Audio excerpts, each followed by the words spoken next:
রোহিঙ্গা ক্যাম্পে মাটি চাপায় ঘুমন্ত অবস্থায় নিভে গেল দেশহীন কিছু মানুষের প্রাণ। উখিয়ার রোহিঙ্গা ক্যাম্পে পাহাড় ধস হয় মঙ্গলবার রাত ৩টা থেকে ৪:৩০টার মধ্যে।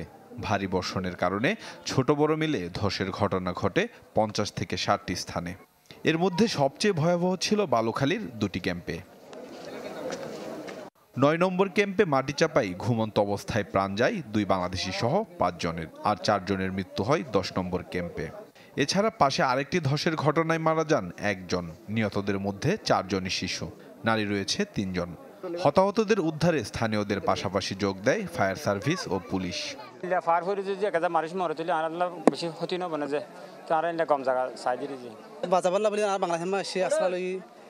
এখন বৃষ্টির বিশেষ জ্বরের দ্বারা মানুষকে গোড়া বেগুন ডরার তাকে হাইন্দা ফুরব দিয়ে আনাল্লা বলি এই ঘটনার পর রোহিঙ্গা ক্যাম্প জুড়ে সৃষ্টি হয় আতঙ্ক। পুনরায় ধস ঠেকাতে আশেপাশের পাহাড়গুলো ট্রিপল দিয়ে ঢেকে দেওয়া সহ নানা পদক্ষেপ নেয় স্থানীয়রা।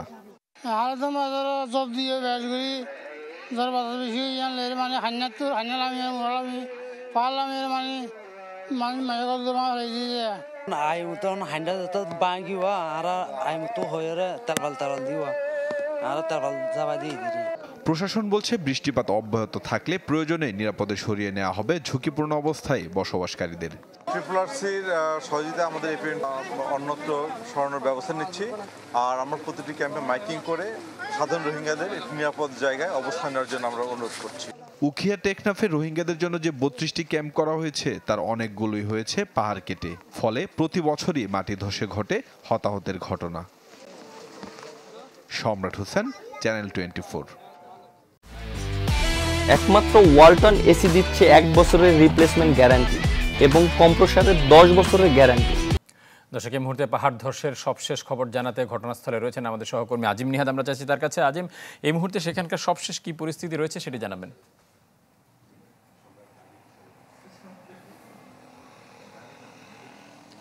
ফারুক, ইতিমধ্যে এখন পর্যন্ত প্রশাসনের পক্ষ থেকে বলা হচ্ছে যে ১০ জনের মৃত্যু হয়েছে, এবং আমরাও বিভিন্নভাবে খবর নিয়েছি যে অন্য যে সমস্ত জায়গাগুলোতে পাহাড় ধসের ঘটনা ঘটেছে সেখানে এখনও পর্যন্ত হতাহতের কোনো খবর পাওয়া যায়নি। এবং স্থানীয়রা এবং স্থানীয় রোহিঙ্গারা যেটি দাবি করছেন যে ৫০ থেকে ৬০টি জায়গায় মূলত গতকাল রাতে যে ভারী বৃষ্টি হয়েছে সেই বৃষ্টিতে পাহাড় ধস হয়েছে। যদিও ৫টি স্থানে ১০ জনের মৃত্যু হয়েছে। ইতিমধ্যে মরদেহগুলো সুরতহালের পরে পরিবারের কাছে হস্তান্তর করার ফলে এখন সেগুলো দাফনের প্রক্রিয়া নিয়েছে পরিবারের পক্ষ থেকে। এবং ইতিমধ্যে ক্যাম্প পরিদর্শন করেছেন ট্রিপলআরসি। তিনিও তাদেরকে নিরাপদ স্থানে চলে যাওয়ার জন্য, যারা ঝুঁকিপূর্ণ অবস্থায় আছে তাদেরকে সচেতন করার চেষ্টা করছেন এবং নির্দেশনা দিয়ে যাচ্ছেন যে যদি কোনো ভারী বৃষ্টিপাত আবারও রাতের বেলা হয় তাহলে রাতের আগেই মূলত তাদেরকে নিরাপদ স্থানে, যেখানটায় পাহাড় ধসের আশঙ্কা কম, যে পাহাড়ের ঢালু জায়গা থেকে সরিয়ে নিরাপদ দূরত্বে যেখানে অন্যান্য আত্মীয় স্বজন এবং যাদের বাসায় আসলে রাখা সম্ভব সেখানে রাখার ব্যবস্থা করা হবে। এবং ইতিমধ্যে আপনি জানেন যে ১০ জনের মধ্যে